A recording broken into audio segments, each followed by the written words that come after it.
Hello, everyone, and welcome. Today we have very special guest. I want to say his name, but I know I'm gonna say it wrong. Let you say your name, so I don't say it wrong.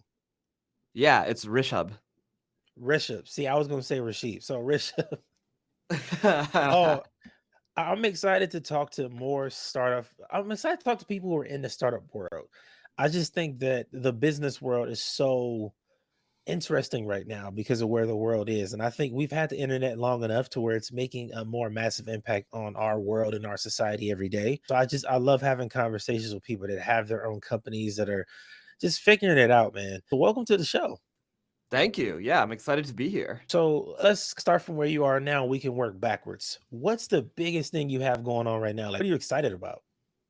Yeah, so we're a early stage company, and one of the decisions that we made early on is that we're gonna work with a meaningful but small set of customers early and then actually go out and launch. And so the single biggest thing that I have on my mind right now is what is that launch really going to look like? Currently, the plan is to launch in early September. And so I don't know when this is going to get released, but we're recording at the end of July. And so for the next month, the thing that I'm thinking about is, hey, how do we actually get ready for launch? And what are the set of things that we want to show up to as to the world? That's what Hmm. is number one on my mind. I love that you have the customers first, like just working with a small group of people. I can say that's one of my favorite things. I've done that over the years now. In the world of podcasting specifically, I've worked with maybe like 10 companies now on like their early stage product, script, headliner, a lot of the biggest, most popular podcast tools. I was one of the first people to use them because I just love using new products and honestly trying to break it. That's like my favorite thing. Like I want to mess it up to see if I Yeah. can help the founder make it better. I think that really helps you as a founder, though, is like when you have those people that are like passionate, that are super supportive. Yeah, no, absolutely. Actually, we have a really good example of that we're just coming off of a case study with one of our early customers. I won't say the name now just because of you want to respect their confidentiality, but there was an early customer who really got the vision of what we're trying to build. And so they started to use the product, and they're actually also sending us to their counterparts at other companies and at their partners' companies. And then when we actually went live with them in this particular case study yesterday, the outcome that we saw was really great. And so it's one of those few things where you partner with somebody early on, they understand the vision, they just use the product in a way in which you didn't really expect. And then you see some really good outcomes and you learn with them. They're benefiting, you're benefiting. Yeah, that's where you can see the magic happen and it gets you excited. So you got me on a good day because I'm like literally just coming off of seeing that over the past 24 hours. Oh, I like that. So let's go a little deeper on that one. I see a lot of founders and indie hackers and on Twitter and stuff, and they struggle to connect with those first customers to build that initial relationship. What's one thing you did to build that initial relationship with your customers? Yeah, so at least for us, the way that we decided to build the company was really be market driven and talk to customers as the product was developing. And so right at the beginning of the company, there was no product. All I did was talk to customers. And as that progressed, what we made sure we did is we kept people updated, even if it was on like a low cadence early on. So maybe every 4 weeks or so, just tell people what is actually happening and show them the progress relative to what they are asking for. Hey, here's something we talked about 4 weeks ago. This is actually already built now. Here's something we talked about 8 weeks ago. This is actually already built now. And so not only do they feel like they are a partner to you and seeing this company being built and their input is actually being listened to, but you're building for somebody that is actually going to use the thing. And that's like the hardest part of, I think, being a founder is just making sure you're building something that somebody actually will use and get value out of, right? Oh man. I think that that's what allowed us to build a good relationship with, yeah, a smaller number of customers early on is just actually constantly showing progress. Yeah. I think you have to be patient with that too. For me, I'm just now getting into the startup world and building my own products and stuff. And I'm using the whole no code strategy and all that because I'm not a coder or anything. But I know that I can serve my audience of podcasters because I've been talking to podcasters for 8 years. I had a 2 year span where I didn't charge anything. People could just talk to me. They could just set up a time and we would talk about podcasting. So I do agree that you got to spend time just talking to customers. Now, would you say it's better to not build anything until you talk to a certain amount of customers, or should they spend like 3 months talking to customers? Like, what kind of process, if somebody wanted a system to kind of go through, what would you suggest?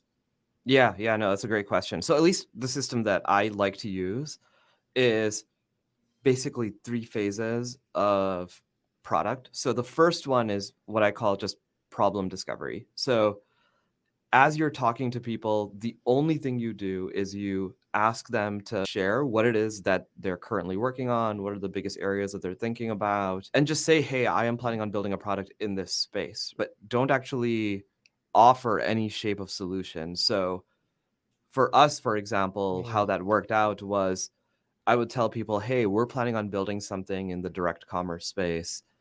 And it's in response to what we understand as a big problem with performance marketing becoming harder and harder over time. So then what I would do is I would just talk to the head of marketing, or sometimes, depending on the size of the company, the founder, CEO, and just say, hey, help me understand how your marketing department is broken down today. How much is brand marketing? How much is performance marketing? Within performance, what is your biggest areas of spend? What is the performance that you're seeing? How does it trend over time? How are you trying to address those problems? And truly all I did was really understand how they view the problem.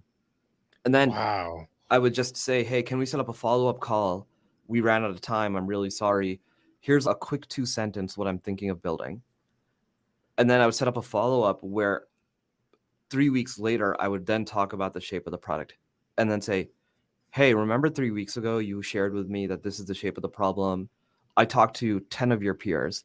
Here's how they're experiencing the problem. So the first thing that happens is I give them value back, right? So I heard the problem. Hey, here are 10 of your peers that I talked to. Here's how they're experiencing the problem. Here's how they're handling the problem. Then what I do is I then say, hey, here's what the shape of the solution is that we're thinking of. So for our case, that happens to be, we're going to put your commerce experience directly where the consumer already is, right? So you don't need to do redirects, increase your conversion rate, 100% attribution, like very simple sort of product shape, given the problem is very clear. Wow. And then, Before you keep going, yeah, I sorry. love how you just broke down a full script.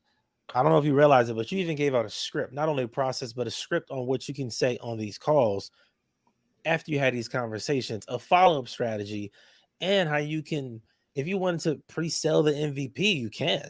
On that follow up call, that's the perfect time to be like, hey, this is where you can buy. It's like the perfect little setup. I love how you set that up. You can continue. But that's exactly right. Then I say, here's the shape of the solution. What would it take to implement? So then immediately the question is, because you're talking, in my case, I'm talking to a marketer, and their first question is, wait a second, I'm going to have to go back to my product team or my engineering team. How the heck am I going to implement this? Is this going to be a pain? Is it going to take 3 weeks? What are my other priorities? Like, immediately get them into implementation mode, because then you'll get all of the implementation pushback. I have not built anything at this point. Nothing has been built. And so you get you understand everything you need to understand to build your product. You know what the problem is, what the solution shape needs to look like, and what they think about when it comes to implementation. And so that's the long-winded answer to, did you build the product first? The answer is no. But it helps you understand, what does that product need to look like, and what does the experience need to feel like when somebody actually uses it. Yeah, I love that whole system breakdown, man. That's incredible because I've seen people in Facebook groups or even on Twitter where they're like frustrated that they built this thing and nobody uses it. And I think if you take the time, and I like to suggest people do things in intervals, like you spend a month scheduling calls and having those initial conversations. Like you spend a month. You obviously can still do the full time job, whatever you have, be with the kids and all that stuff, but you put a month in on scheduling the first calls. So then the next month you can do your follow up calls, and in a month after that you do pre sales. I like to do things in like with a time frame because I just think with a time frame, it forces us to be more focused and consistent and make things a priority. So I love that you have that process set up. And that sounds like it could work for pretty much any startup that's launching. Yeah, I think so. I've used this various types of companies and ideas, and yeah, I just don't. I think that it's a way of choosing to do it as long as you're a market-driven founder. I do think that there are founders who are what I would call like engineering or product-driven founders, where they don't need to do that, where they don't actually know the story. But imagine you're like the founder of Coinbase. It's not totally obvious that there's going to be a large number of people buying Bitcoin in 2013. It's like a pretty small number of people, Yeah. but you have just tons of conviction that the number of people who are going to buy Bitcoin is going to increase. I think that's like a very different style of building a company that you can still obviously build a very large company with. Yeah, man, that is incredible, man. I love the way you set this up. And I want to ask you something else too. So what's the long-term goal for you? I'm always interested to hear what founders want because I can say when I talk to podcasters, they always tell me, "Yeah, I just want to have fun." I love to hear the different answers founders have. Some want to sell their company in a year. Some are like, "I want to keep this for 20 years." What's the long-term goal for you? What's that vision of success look like? Yeah, I think that this is. I think I'm going to fall into the sort of stereotype of really believe that I can do something that's going to change the world. But this is, you have to have that irrationality. But Yeah, for me, you do. yeah, you kind of do, right? But it's not without acknowledging that this is what's happening. So the for me, I think that it's important to build things to evolve the world in the way in which you hope the world will evolve. So for me, the company I am building is one in which allows for merchants to sell directly to consumers without having as heavy of a dependence on large central aggregators like Amazon and Facebook. Because basically, we're building a commerce system that lets you take your storefront and embed it anywhere on the internet. So it's like taking Wow. centralized commerce and making it distributed commerce. And I think that's a massive force of good. And it is how I want the internet to evolve. So basically, my nightmare scenario is that 5 years from now, the only places where people shop are Amazon, Instagram, and TikTok. Like, to me, Wow. that's a really bad outcome for society. And so I'm sitting here thinking, how do we make sure that independent media producers, whether it's influencers, creators, media houses, brands with their own sort of media fronts, how do we make sure that other places where people spend time can participate in commerce driven by the internet? Because it is so clearly such a force for economic good. And yeah, and if somebody has to do it, I, so why you know, not me? Yeah. it's funny that you say this. I agree with you 100%. I saw a clip yesterday explaining how TikTok is like the search engine for Gen Z. And that sounds good.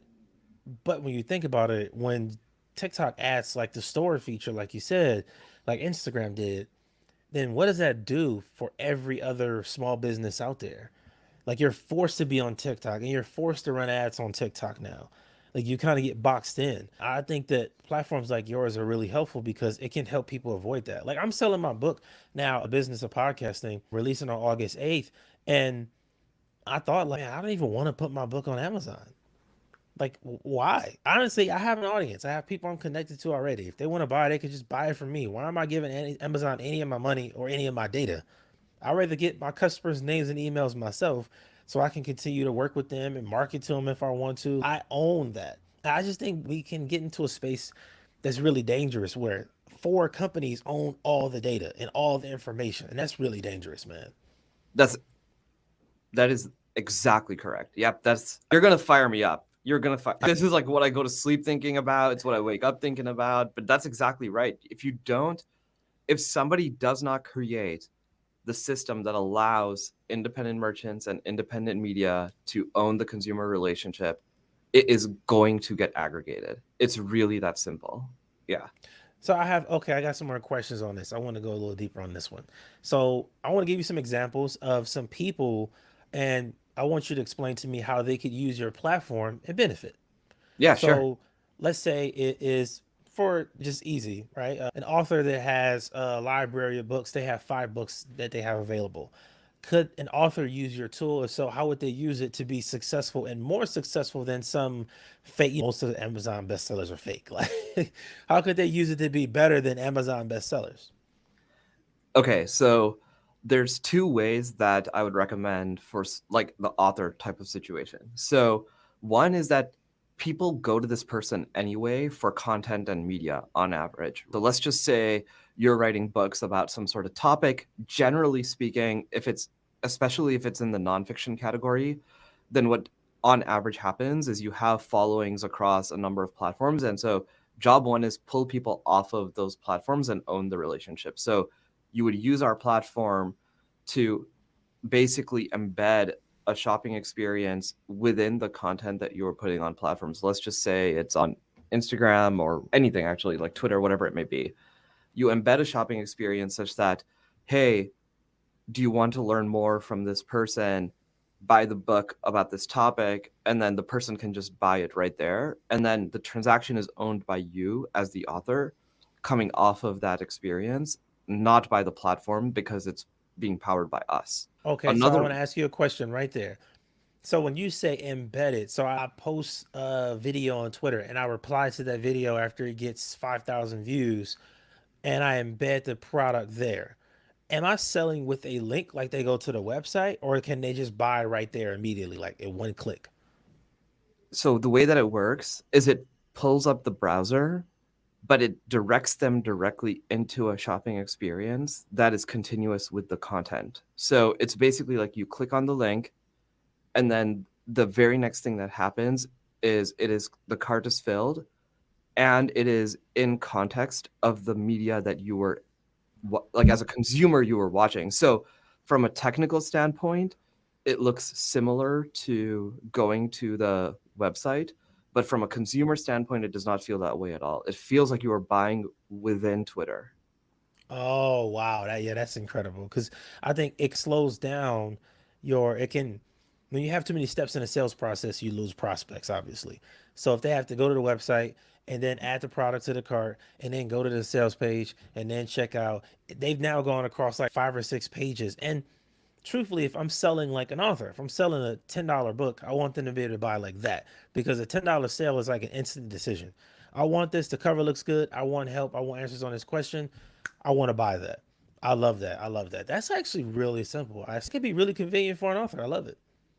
Yeah, yeah. Like I said, we're seeing some of the results we're seeing are like really mind blowing. That's what I was talking about earlier when we were talking about that experience with building with early customers.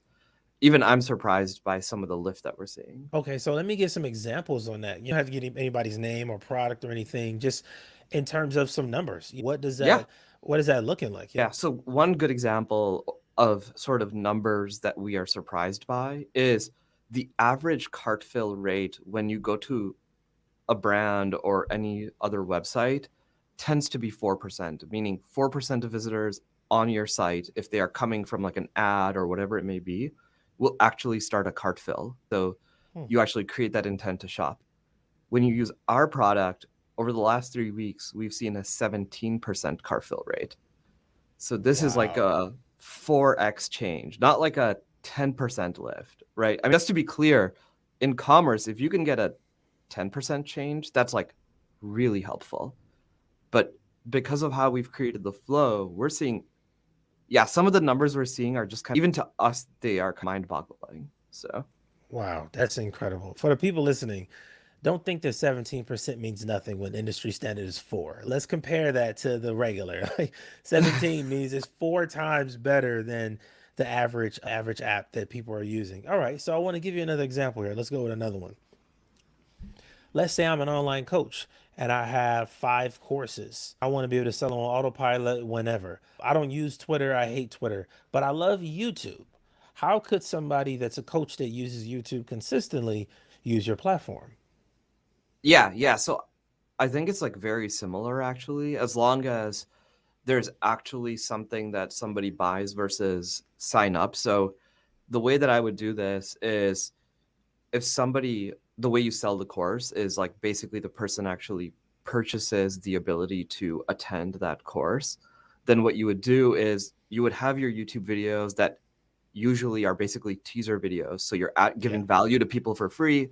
And basically, you then in the comments, you would say, hey, if you want to dive deeper into this topic, attend my 10-week course, and here's where you can buy the course. And then as soon as the person clicks it, it just drawers up and basically shows them the ability to purchase that. What you would probably want, like basically the way that it would look is on top, it would show them the video that they just saw again, and then they would just fill in their credit card info and then they're done. So again, it feels like, hey, I just got this value for free. You're continuing to remind them, hey, you got value for free. Imagine the value that you could get if you paid for this course, right? $0 gets you this much value. Whatever is the dollars gets you 100x of the value. Wow. Okay, so I see. I'm thinking for a YouTuber that's selling courses, it'll be great to have like video where it's like, here's step one to get to this result. And then at the end, it's like, check out the first comment, and then you can get access to the full program. They go and click the link, and it leads them right into the rest of the result. Okay, that makes sense, man. That's dope. Yeah, yeah. And I think that the thing that is often forgotten in just like the standard ad model is the standard ad model does not respect where the user came from. So like, and what I mean by that is, let's just say you're selling microphones, right? On average, what happens is you see an ad. When you click on the ad, you're getting taken to the shop that sells the microphone. But that store looks like that no matter where you came from. Did you come from a YouTube video? Doesn't matter. Did you come from a TikTok video? Doesn't matter. Did you come from Google SEO? Doesn't matter. Did it come from Instagram ad? Doesn't matter, right? It redirects you to the website. And this is like fundamentally the thing that when you say it out loud, it's like, yeah, that is strange. Why does it not matter where I came from? Like the context of somebody saying, hey, I'm looking for a mic on Google and then clicking on the ad and then going to the website. Wouldn't you think that I should probably show this person something different than if they came from a YouTube video of a podcaster who has told them buy this mic? So, I mean, it's yeah, just obvious. Yeah. you know what? You bring up another question for me. So let's say I do a thread on Twitter where I'm explaining about my book or whatever, and people have more interest in it. When they click the link, can I show them now a video like 3 reasons why you need this book, for example, and then they can go ahead and buy, and that's like right at the top of where they check out?